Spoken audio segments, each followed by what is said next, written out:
Hi, and welcome back to the channel. It's Watchlist time. It's been must have been like 2 months since I've done one of these, and I have watched an absolute crap ton of videos and films in that time. So I'm going to try and knock a lot of these out in quick succession because, as usual, weird, wacky, wonderful. We have a lot to talk about, and catch you back after the break.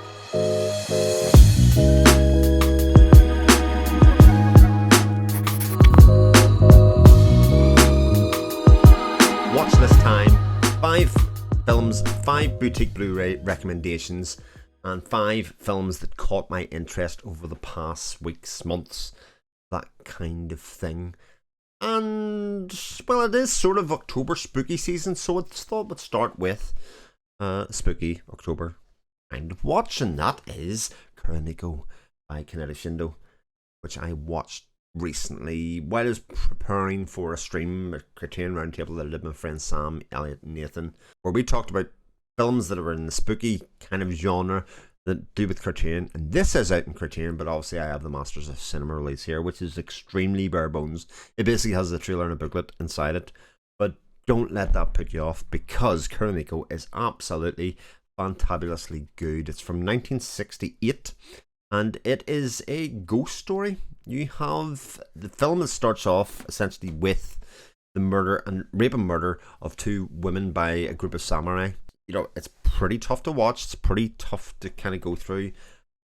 And yet, the next part of the film then goes about showing you how these ghosts, these people, take retribution against all samurais. They lure them into the forest and entice them in to stay with them, and then they kill them and murder them, basically like vampires. Unbeknownst to them, it's the wife and mother of a person that was abducted from their land, who became a samurai, who then returns and wants to know what happened to his wife and his mother.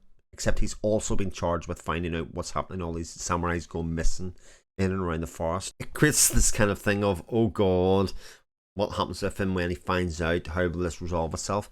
And it's just wonderfully told.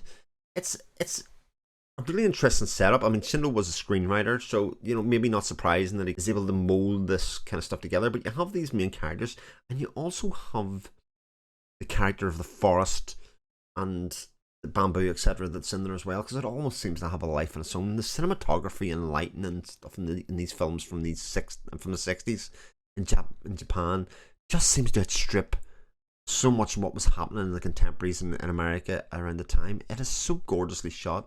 Storytelling is off the charts, and it's an utterly fabulous movie. One that I thoroughly recommend. Next up is an Indicator release, and as I work my way through ones that I've missed, an Indicator, you know, they're in the middle, trying to close out my gaps of what I've seen in my collection, I came across Otley. And Otley is a film spy comedy starring Tom Courtenay, and the main role is George Otley. And he is like a bit of a bumbling idiot that gets caught in the middle of a conspiracy. And does he end up being a part of it? Does he end up not? There's a lot of, is he as stupid as he looks? Because he's a man who kind of has no fixed abode. He seems to go around the place, travelling between the women to women, married or not, and staying with them for a few days before they realise he's a bit of an idiot and get rid of him. So he's a bit down on his luck, and yet he kind of gets embroiled in staying in somebody's house one night, and that person gets murdered. And he wakes up 2 days later in an airfield. All a bit mysterious and weird, and there's lots of people coming in and out of his life, and you've got to work out who's the bad guys, who's the good guys. And it's one of those films that's a bit rubbish, but also incredibly charming. It's very British. It's written by Dick Clement and Ian Rafferty, who many people will be familiar with from British comedy, especially TV, and it definitely has that charm, and Tom Courtenay, I think, totally pulls this off in a film that shouldn't really work, it yet does. It's very reminiscent of something like Billy Liar, which he's a very similar character in as well. So if you like that kind of film, you'll almost certainly like this, and it manages to pull it off. I'm quite a big fan of Otley. You know, I'll definitely have fond memories of it, and it's something I'll watch again. It's a very light-hearted spy thriller-ish kind of. It's like the anti-James Bond, if you want. Interesting one. The next one we're going to talk about is from a label that I don't normally talk about and got sent through by rental, so I would try it out, and you know, it was not what I was expecting. It's The Dove, and it came from Network Releasing, And it tells the story, or tells the true life story of a young man called Robin Lee Graham, who aims to sail around the world unassisted in a little boat. It seems like a terrible idea to me at the time, but he seems to, be a very driven young man. He's going to achieve something, to do something with his life, and he's got the full support of his parents. Seems to come from a well-to-do rich family, etc. And he sets off to do it. Except he's just a young man. He's very impressionable. He meets people, and he quickly falls in love, and he's kind of left with this thing of, do I continue on with what I want to do with my life, or do I want to settle down with this girl that I really like? Except she's a bit free spirit as well. She wants to go off and do her own thing. Like, this isn't a heavy watch at all. It's not heavy in the slightest. In fact, it's very light-hearted, kind of romantic fare. Again, is one of those things that you can just sit down and watch. It's maybe a bit schmaltzy. It's maybe, especially as it gets towards later parts of the film. But I think it's, again, a very easy watch. It's got a main performance in it by Joseph Bottoms and the female, who's Deborah Ruffin. And the two of them are great. He should have been a big star. Because I think this is an absolutely terrific central performance at the heart of it, and one that should have garnered an awful lot more attention. I think the fact that the film isn't quite as hard-hitting as it would otherwise appear to be, at least initially, kind of holds it back in some ways. But I think you get serious scenes, some romantic scenes, and some kind of shocking scenes. There's one with a shark. Given the nature of the rest of the film, I couldn't quite understand why they had put this in. It was incredibly jarring. I had to rewind it back and watch it again just to make sure I'd seen what I thought I'd seen. So yeah, there's not much more to say about The Dove other than it charts this guy's journey, real life journey around the world, and as he battles loneliness and companionship and all of those things that go with being a young man, and actually the need and desires of other people to get involved in the story. Pretty easy watch if you're looking for something to stick on the background that's not going to tax you too much. I think The Dove is that film. Next one was from Eureka. It's part of the Masters of Cinema range, and it is Running Out of Time, Part 1 by Johnny To. And I've seen a number of Johnny To films. Throwdown came out quite recently, both on Criterion and before that in Eureka. And Spine number 2 on the Masters of Cinema collection is another Johnny To film, which is Mad Detective. And this is way more in the vein of Mad Detective.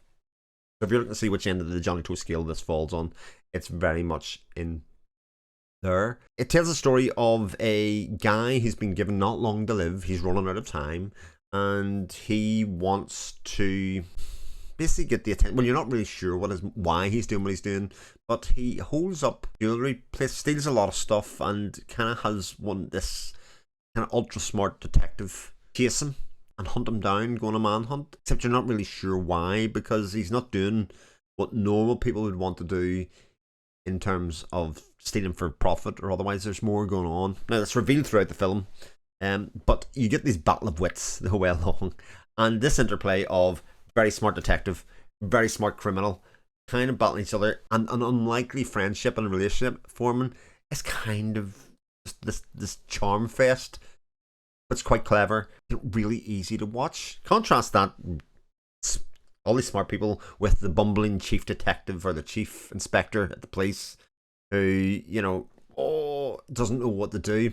And I think you've got a film it's just an awful lot of fun. I haven't watched part 2 yet, The Run Out of Time 2. I suspect, that this was very successful at the time, part 1, and they needed to get these two characters back on screen again. They're both terrific in it, and it's both comical and serious at the same time, but ultimately just very smart, and something that I enjoyed a heck of a lot. And actually I'd be surprised if it doesn't make my year-end list of my favourite releases for the year. And last one I'm going to talk about is a Vinegar Syndrome release. Now, I haven't talked about Vinegar Syndrome in ages, and I actually messed up, if I'm honest. This is the sequel movie to another movie, Battle for the Lost Planet. I watched Mutant War. Now, if I'd have known it was a sequel, I obviously would have watched it second, but I don't think it matters, actually. We've got a dystopian future where the world's gone to hell. Got Earth that seems to be taken over by mutants, and you have a man who's like the lone wolf. He's travelling around with his car with a gun on the back of it, and he can take down all swathes of mutant people, mutant monsters, and humanity seems to be kind of thinning out. Aside from that, there seems to be the mutants are abducting women for some reason, and he doesn't really want to get involved until he meets a young girl, takes her into his care and looks after her, and you know, she's looking for her sister, so he gets involved that way. Through that, we get some revelations about what I assume happened in the first film, which I didn't know about, but again, kind of added to the mystique of the whole thing for me, if I'm honest. And it has this definitely early to mid 80s kitsch, like we have no budget kind of film, and I thoroughly loved it. I thought it was great. There's crap costumes, there's really ropey effects, there's a bit of stop motion animation. You know what? What's not the bloody like? This is perfect Vinegar Syndrome fare, if you ask me, and something I loved a lot. The main performance, central performance, I think is pretty believable. The young girl that's with him plays that kind of lost 80s young girl very well. You know, it's kind of tropey, I think, by modern standards, but you know, pretty effective. Looking for a father figure, I think Mutant War was a lot of fun.